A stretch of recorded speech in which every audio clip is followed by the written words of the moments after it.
गरीब साध साध सब नेक हैं, आप अपनी ठोरे। जो सतलोक ले जाएंगे वो साधु कोई और।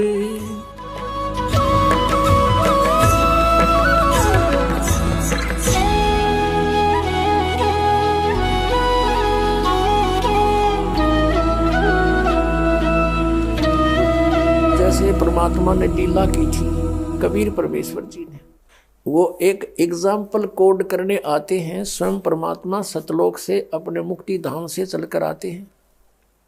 यहाँ हम उनकी आत्माएं हैं, हमारे लिए वो यहाँ कष्ट उठाते हैं और हमें एक उदाहरण पेश करते हैं कि तुम ऐसे रहो और विश्वास करो मेरे पे, और फिर देखना तुम्हारे किस प्रकार दुख दूर होते हैं। तुम विश्वास नहीं कर पाते क्योंकि आप जी को काल भगवान ने इतना विश्वासहीन कर दिया कि जो साधनाएं तुम करते थे उनसे आपको कोई लाभ नहीं होता।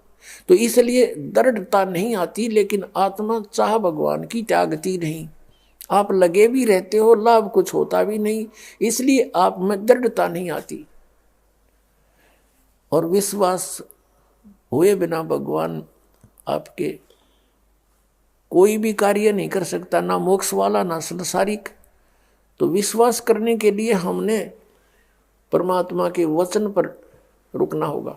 अब क्या बताते हैं, जैसे परमात्मा कबीर जी सतलोक से चलकर आए, काशी शहर के बाहर बने एक जंगल में एक लहर तारा तालाब था।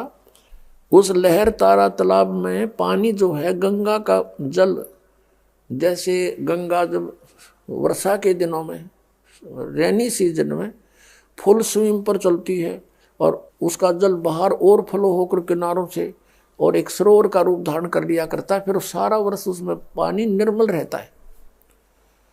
वो सरोवर लहर तारा नामक तालाब कहलाता था, अब भी है, वो विद्यमान है, दास देख कर आए वहां पर काशी में।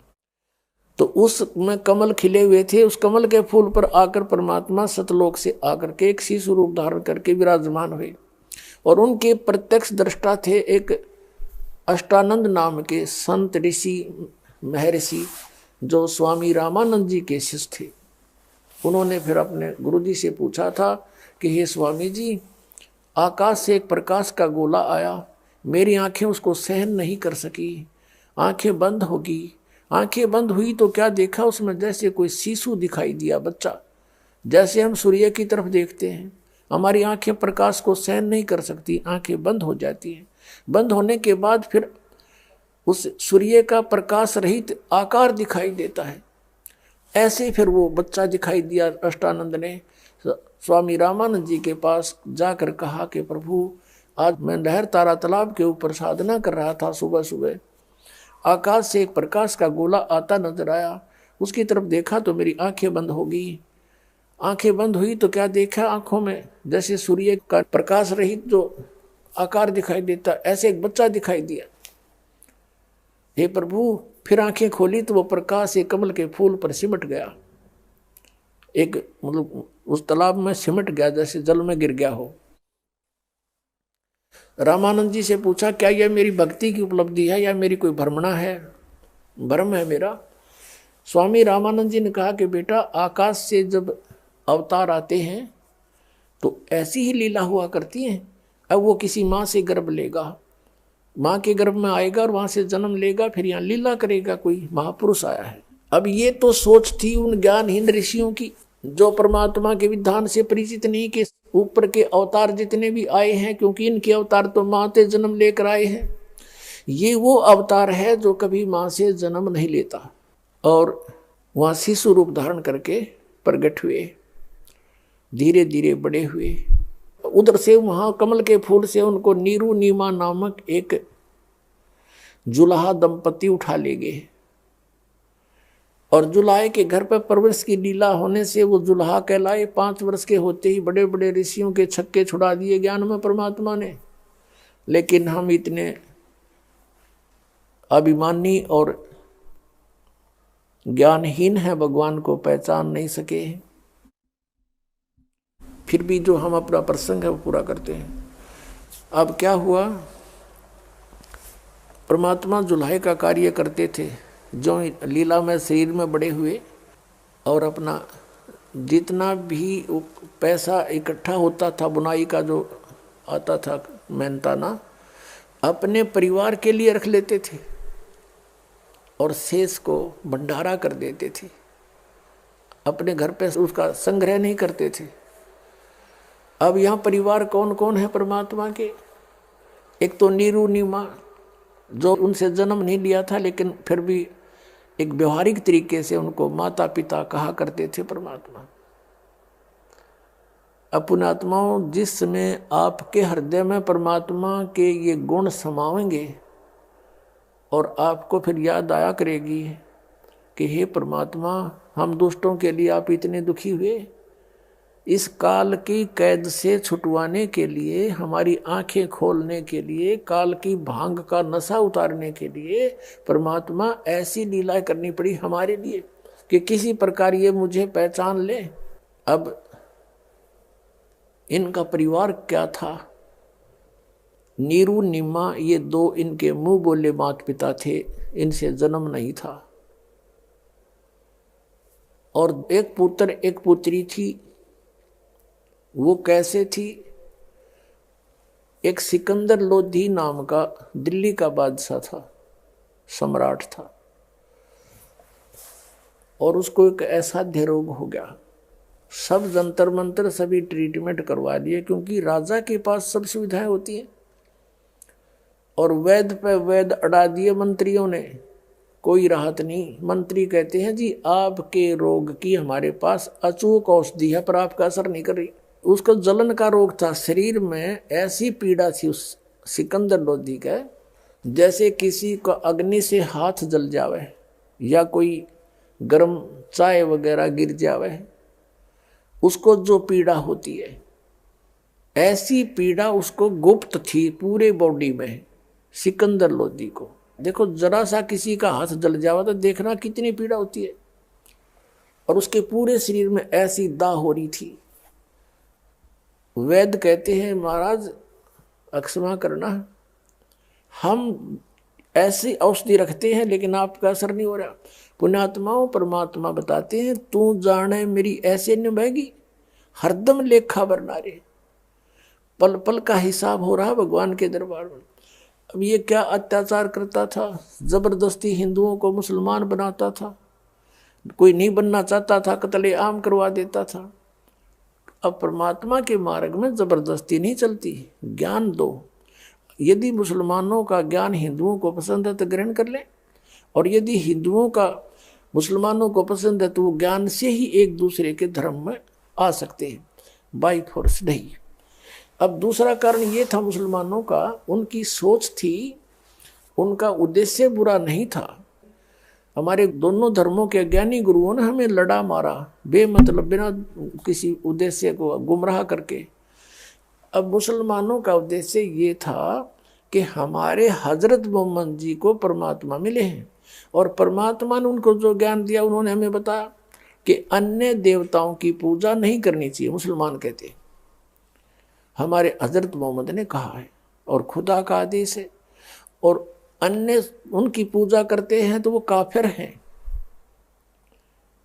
देवी देवताओं की जो पूजा करते हैं, फरिश्तों की, वो काफिर हैं और उनसे उनको कोई लाभ नहीं होना, उनका जीवन नष्ट हो जाएगा। इस उद्देश्य से वो हिंदुओं को मुसलमान बनाते थे, और मुसलमान बनाने का उन्हें के शौक था।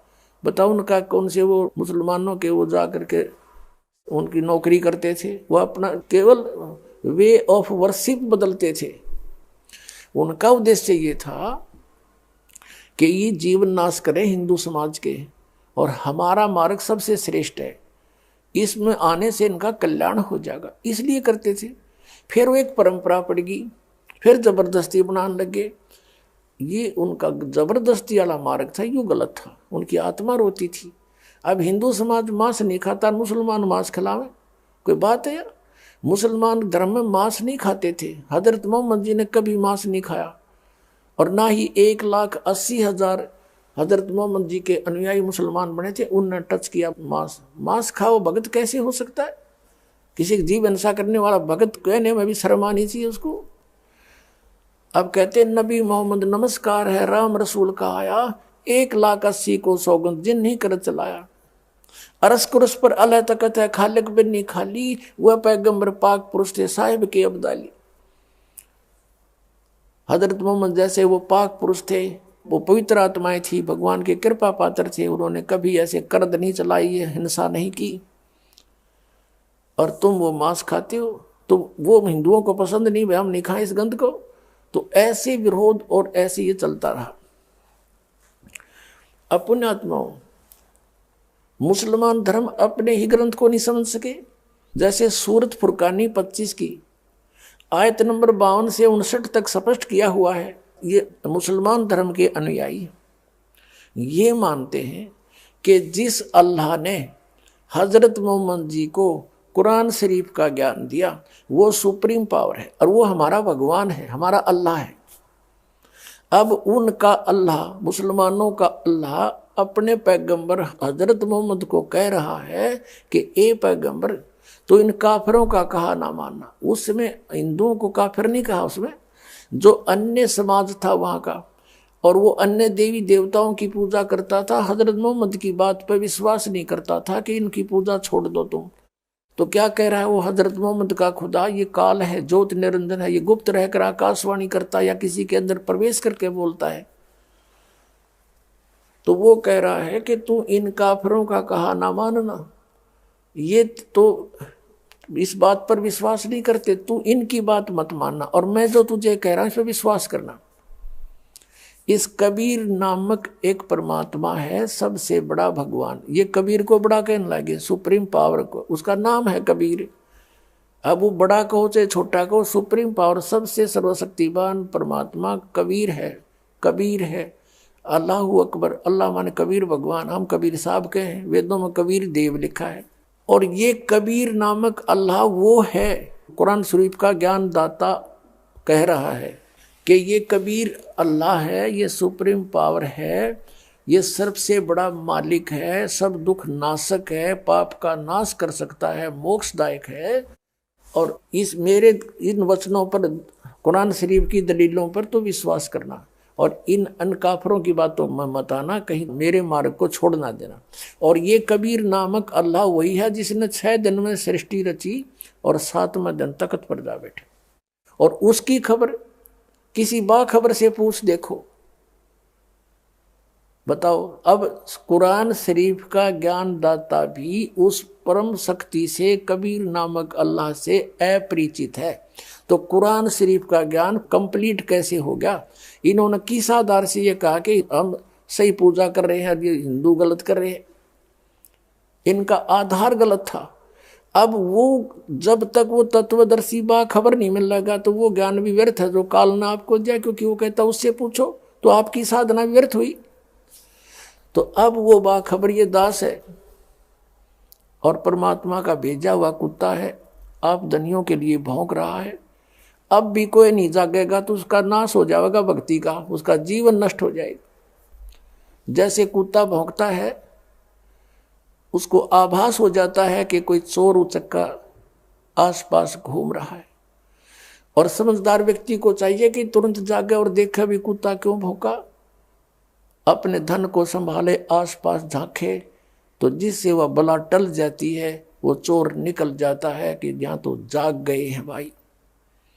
तो ये दास आपको जगा रहा है, परमात्मा ने भेजा है। और अब आप धनी हो, इस धन को संभालो। जो मनुष्य जी उनका धन आपको श्वास की पूंजी मिली है, इसको लेकर लाओ। ये बर्बाद हो रहा है, नष्ट हो रहा है, गलत साधनाओं से व्यर्थ हो रहा है।